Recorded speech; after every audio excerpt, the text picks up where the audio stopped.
game. Seemed like you didn't really miss a beat. Just how quickly were you able to refine your rhythm in this game today against Golden State? Or did you ever really lose your rhythm, I guess, just missing the one game? Yeah, it's tough to miss when I hadn't missed a game in all of high school or college. So that was a weird feeling. I was getting real shaky before the last game, just like want to be out there. But, we got in a really good spot. And the rehab we did, starting in the third quarter of the Orlando game, just getting the ankle ready to go. And so honestly, I didn't really notice it out there at all. We got it to a real nice spot now, and I felt good playing today and going out there, and wasn't much of a issue at all. First year playing with Brandon, I know he started the year kind of in and out. I think he had the shoulder injury for the first month, but last couple games, he seems to be finding his rhythm. What's it been like sharing the floor with him as of late? Yeah, Brandon's doing great. He's at his best when he's aggressive. And it's aggressive to make plays, whether it's the shot or with the pass. I think the last couple games, it's been more with his scoring ability. But as we saw before, he's a willing passer.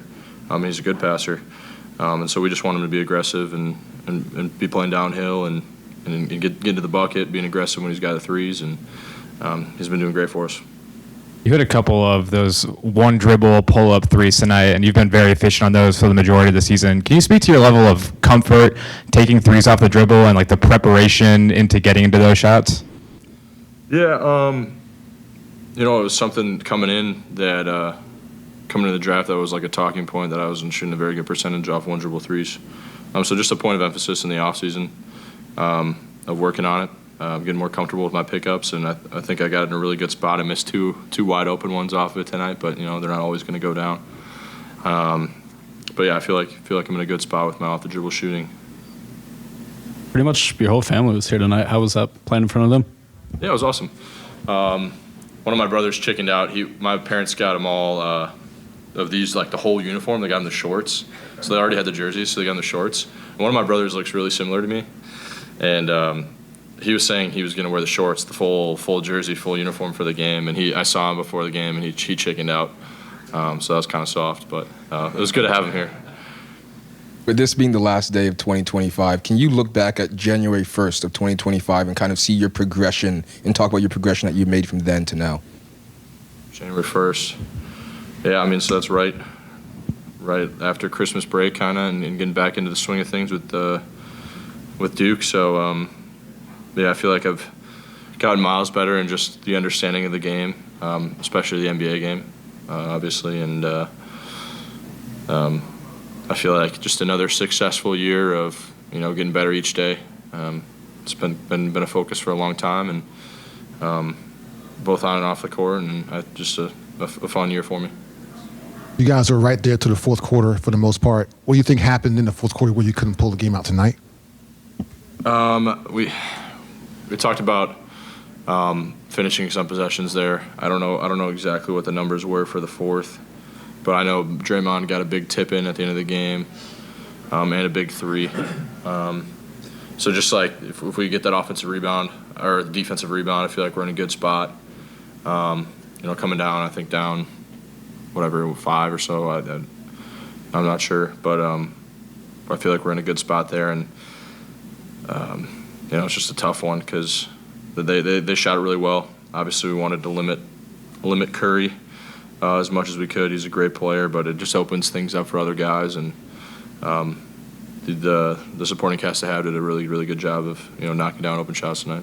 And then with PJ Hall, what's impressed you most from what you've seen from him so far in a few games you guys have had him here? Obviously, so similarly, what you've seen from him since he's been here with you guys on the main club. Yeah, he's just a smart player.